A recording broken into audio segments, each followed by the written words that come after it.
Hi, I'm David Huboi, the chairman of the Green Business Committee with the San Benito County Chamber of Commerce.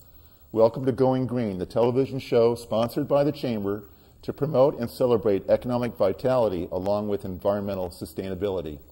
We support meeting present needs without compromising the ability of future generations to meet their needs.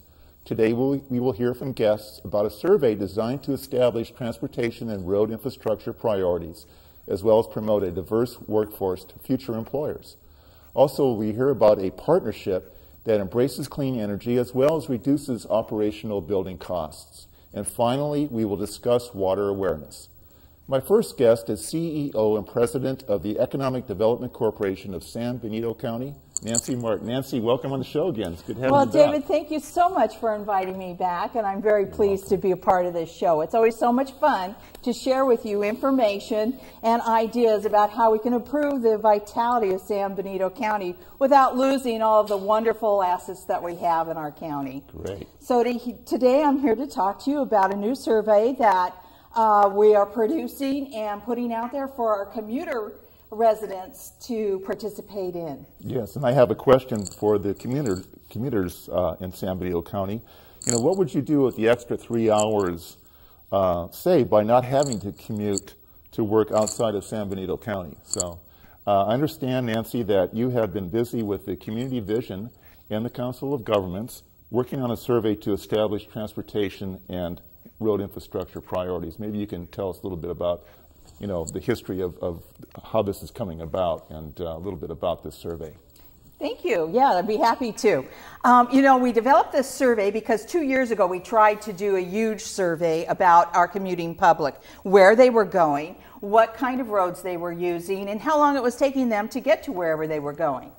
And so this year we finally put the partnership together, and it's our San Benito County Council of Governments, our Community Vision group that is part of the Community Foundation, and then the Economic Development Corporation of San Benito County. Mm-hmm. So we put this idea together, we took it to the Community Foundation, and thank goodness they thought it was a great idea because we got some funding from them to create this survey, promote this, and hopefully all of our residents will participate in this survey to find out where they're going. Great. You know, it reminds me 16 years ago I came into this community and had a little office in Campbell, and I had to commute back and forth every day to the little architectural office we had. And I tell you, that commute really took it out of me. And when I got home, it's just really, I didn't have a lot of motivation or energy for family activities or community activities until finally we got established and have our own office now in Hollister, and it's really, really made a big difference for us. Absolutely. You know, I was up in Palo Alto last week, and I happened to hit the rush hour, and coming back down to Hollister, I didn't know when I was going to get home. Now, I can't even imagine having to do that every single day. It took me an hour and a half. So that's why we want to find out where our residents are going, how can we go to those companies where they are working at, and possibly promoting the idea of them either moving down here or creating a satellite office where our residents could actually go to work in Hollister, in San Benito County, and then being able to spend more time with friends and family, doing various things, shopping downtown Hollister, visiting San Juan Bautista, experiencing their kids in all of the sports and activities that they undertake too. So it's all about improving the quality of life and also producing new strategies for improving our road structure too, so that we can get from A to B in a smooth manner. So I can appreciate your standpoint on that, David. Right. Well, thank you. And, I guess the vision of Hollister then would be to, once we improve our infrastructure priorities and our infrastructure and our amenities, and we attract businesses locally, I guess that it would help strengthen our identity as a community. It would do that indeed, and it would also strengthen our whole quality of life and our revenue base for our county and for our city, so that they could create more parks and those amenities that we all want to have near and around us, so that we can enjoy our atmosphere that we have created in San Benito County. Because we have so many wonderful things in our county, and it's a shame that we don't have a chance to really enjoy them to the maximum, because half of our residents are on the road somewhere commuting out, when we could have a Google or a Facebook operation here right in our town instead. So that's what we're working towards. Yeah, we've had that manufacturing focus to our big brother up there in the north, and and relying on our Highway 25 and 101, and it's not only wears us down, but also it have a substantial carbon footprint in the whole undertaking. That's another great point, is we want to reduce that carbon footprint and keep everything to a minimum so that we're not contributing to the negative aspects of what can happen to our atmosphere by everybody charging up their cars and taking all that gas and going up the street. Let's keep everybody local, and let's enjoy each other and become better neighbors and get to know who's in our neighborhood. Absolutely, yeah. But here's another good point about taking the survey, which you can take the survey at www.cutthecommute.com. And that will be running the whole month. And we'll also have some people out with iPads at various events throughout our communities so that we can take the surveys right then and there with people. The possibility of that is that you could win an iPad or a $300 gas card. Not that we want to promote you having to drive too far, but until we can get everything situated so it's right here, we want to help you get to where you need to be in a little bit better fashion. Wow, great. And then it would also be able to, once we know which roads the commuters take, and the employers would have an understanding of that, and eventually would be able to attract business into Absolutely. the city. That's one of the big goals of the Economic Development Corporation. Our whole emphasis is on bringing job generators down to our county, as well as growing them from scratch. But we need to have some of that infrastructure in place, and we also need to have some knowledge of what kind of residents we have here. I believe that we have a huge brain trust here, and that are highly skilled and highly educated, that can serve those larger companies, but let's serve them here instead of driving all the way to San Jose or Mountain View or Palo Alto. Right. So it's along with our parks and the wonderful things that we have with the wine trails and our historic downtown, and we have the airport. Once we get the infrastructure together and we be able to bring business in town, then we're able to no longer be that bedroom community. We'll have a certain strength and identity as the city of Hollister. Absolutely. Right. Absolutely. You're spot on, David, as usual. Well, I kind of, I went through the vision process too when we did the general plan update. We embraced the new urbanism concept. So, I really want to thank you, and also, with the Council of Governments and Vision San Benito for coming up with this survey. And I want all the commuters to go to www.cutthecommute.com and take that survey. And I think it's going to be an effective tool to eventually bring in business and establish our identity. Absolutely. You could win an iPad too. So that's the added benefit. While you're providing information, you have some opportunity there as well. So, David, thank you so much for having me on the show today. You're welcome. I really appreciate it. Great. Thank you, Nancy. See you soon.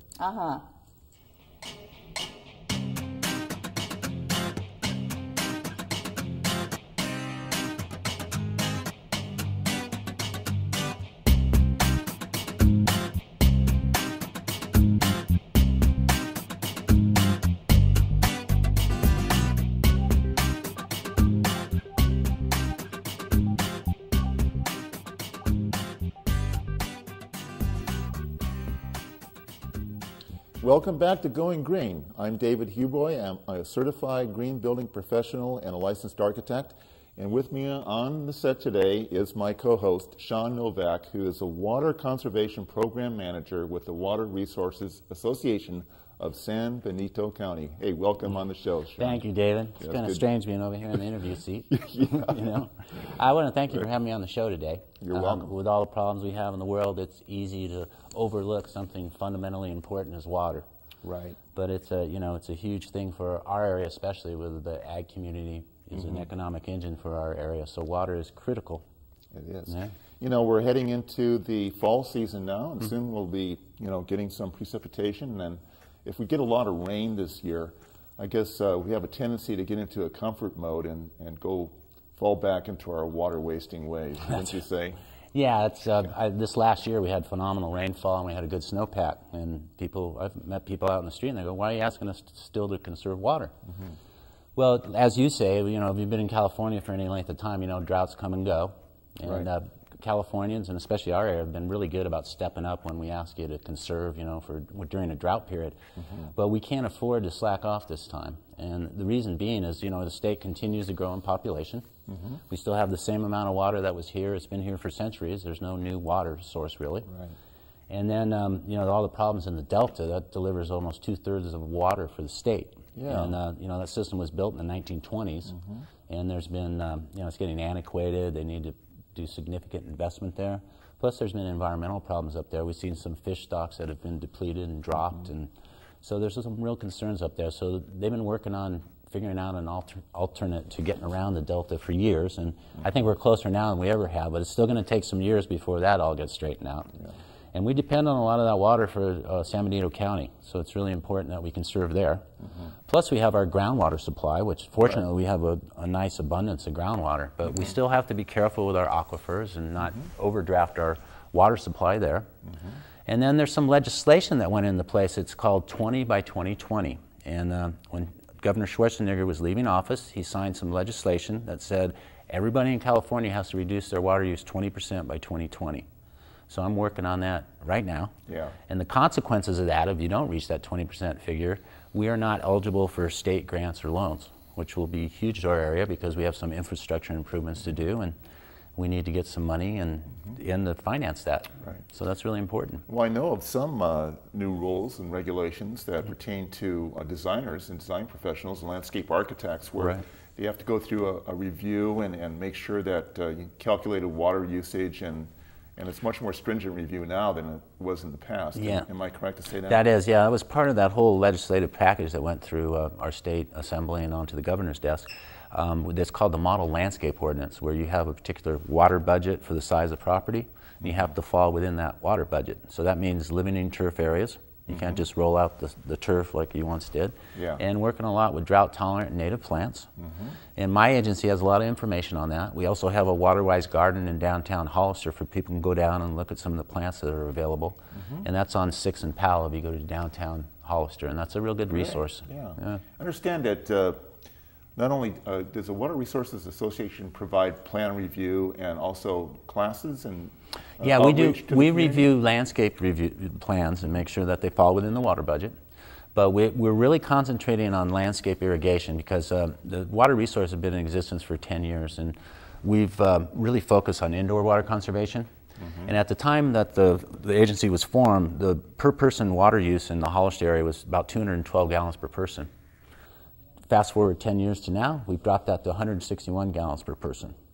Now the state's asking us to take another 20% off of that, so that means we have to get down to 129 gallons per person per day, which that sounds like a lot, but in our local area, over half of residential water use is dedicated to irrigation purposes, so that's why we're focusing on that. So it's the irrigation then is what you're targeting. I guess that's the major culprit, if you will. Well, it's a major use of water, and you know, I like to say be efficient with your water use rather than conserve. When you say conserve, it's like you're taking away something from somebody, but if you're just efficient with how you use water, we should be able to make that goal. And that's why my agency is offering some classes coming up here. October 22nd, that's a Saturday, we'll have 2 master gardeners down at the Waterwise Demonstration Garden on 6th and Powell. And they'll be there at 11 a.m. and they'll answer any of your questions that you might have for your yard. Plus they'll provide you with some sustainable ideas and composting ideas and native and drought tolerant plant information.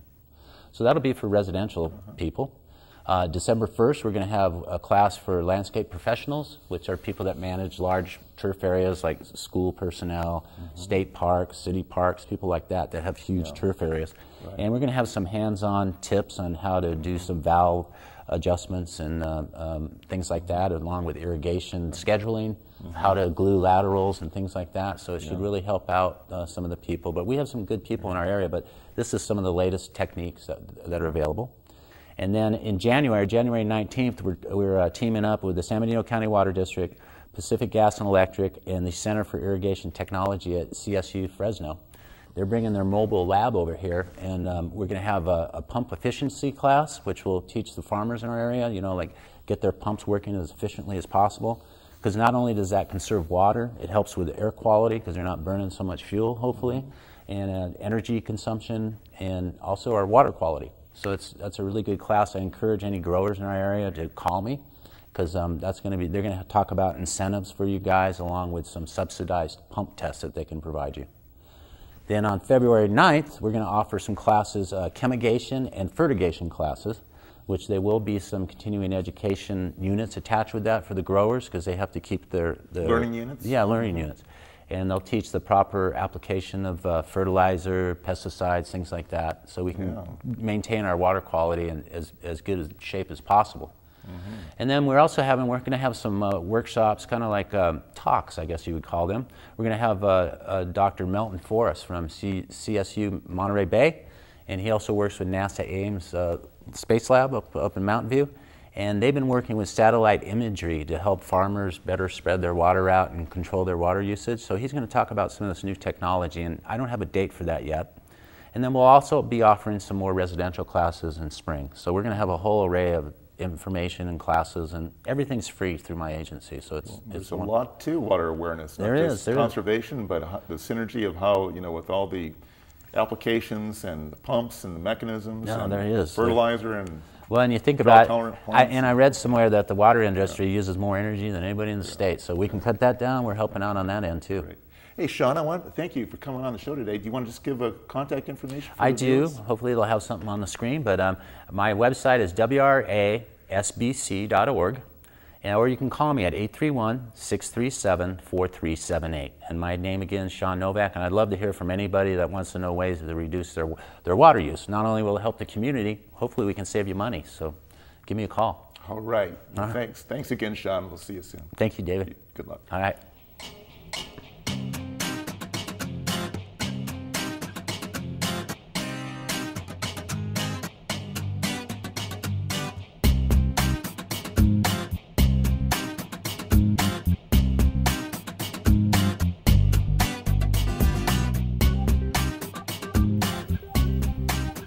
Hey, welcome back on Going Green. And on the set today with me is Gary Bonta, who's the Managing Director of ClearSpot Energy Incorporated, and Gary McIntyre, who's the Superintendent of the Hollister School District, and Nancy Martin, who's the CEO and President of the Economic Development Corporation. Hey, welcome on the show, guys. Thank you for having us. Yeah. Glad to be here. Great. Hey, Gary, let's start with you. Let's begin with, maybe you can give us an executive summary about ClearSpot and the services that you provide. So ClearSpot Energy is a solar developer. Much like a real estate developer, we conceive of the project and carry it all the way through to completion. That means, in fact, this project started with a meeting with Nancy Martin and progressed to the point that we had discussions with the school district, started to design the project, come up with the economics, and then do the agreement with the school district. Then go out and raise the financing necessary to fund the project. Hire the company which is actually going to build the systems themselves, and then operate the system over the life of the system. Basically, we're responsible from beginning to end. Okay. So Nancy helped facilitate a partnership then with you and the ClearSpot and the Hollister School District. And is there any other partners that you want to identify in this relationship? Well, in the process of working with Nancy at the very beginning, we really conceived of a broad partnership where we, at the same time, we were actually working on a similar set of projects at the water treatment plant, which is done with the city, basically the same kind of program. And Nancy and I discussed getting more parties involved. So we brought in Rosenthal Electric, which is the largest employee-owned electrical contractor, and they're based here in Hollister. And we employed people for the construction of the systems that are actually residents of Hollister. And in order to do that, we actually had to have a partnership with the IBEW to actually get them to permit us to really focus the construction crews that would actually be doing this work, to have them done 100% here in the city of Hollister.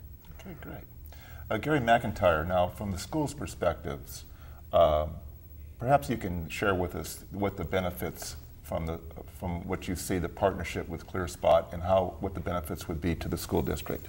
Well, you know, the benefits of the district are so, there's so many. It was interesting as Gary was thinking of the partners, I had to reflect on the process to get a project on a school campus underway. It actually requires quite a bit of behind the scenes work with the Division of the State Architect and getting the plans drawn and getting something built and constructed on a school campus to the standards that would allow for that we could assure our public that the students are going to be safe. So there was an awful lot of design work that went into this that provides projects that each of the campuses that meet those state standards, which are very high standards. So in the back there's a silent partner, and then up front we have the benefits to the campus are just tremendous in that we have these need for shade shelters. These solar canopies provide quite a bit of shade on our campuses. We tend to eat outside in the district, and so outdoor dining has provided a really nice canopy for our outdoor meal areas.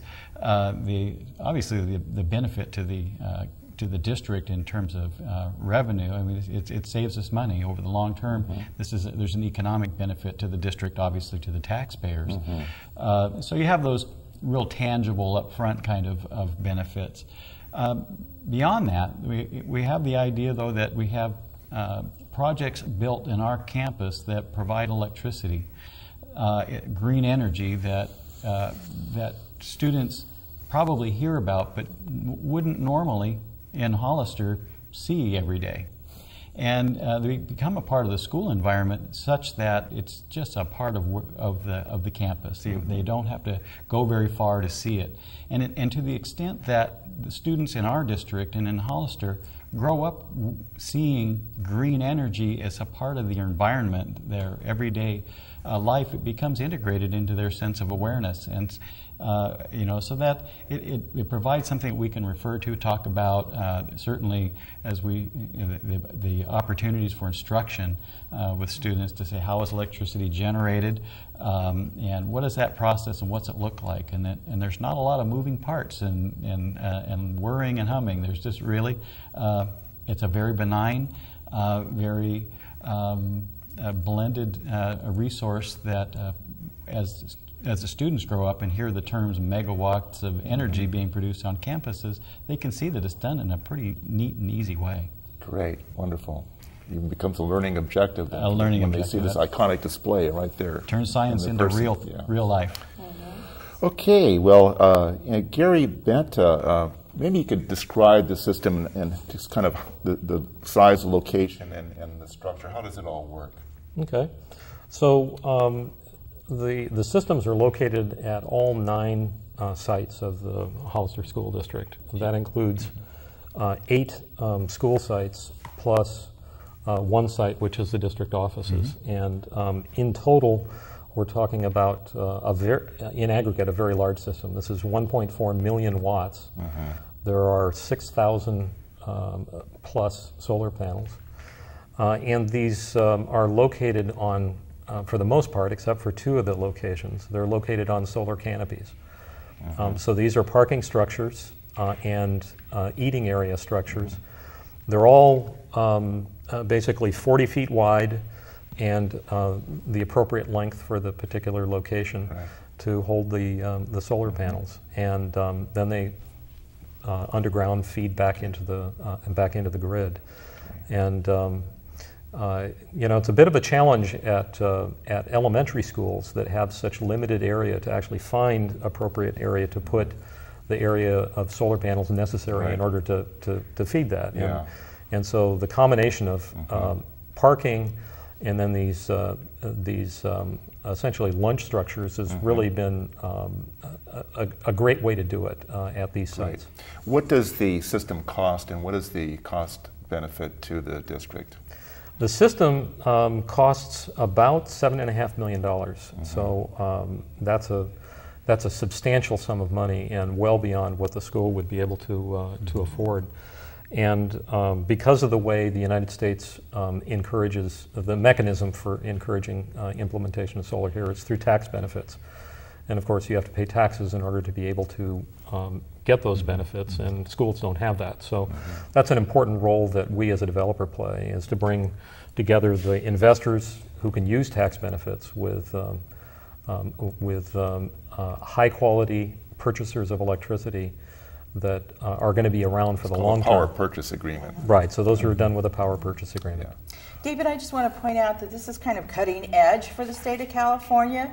This public-private partnership that's been developed is going to be modeled throughout the state, and it's really kind of, I'm really proud of the fact that we in Hollister are on the forefront of this and really kind of leading the way of how this partnership can work, and also providing sustainability and a learning laboratory for students as well. Yeah, sustainability and also lower operational building costs. Hey, I want to thank you all for coming on the show today, and I'd like to maybe bring you back as this project progresses, okay? There's a lot more we can talk about, I'm sure. We'll look forward to it. Okay, great. Thank you, Great Gary. to be here. Thank you, you. Gary Banta and Gary McIntyre and Nancy. We'll see you soon.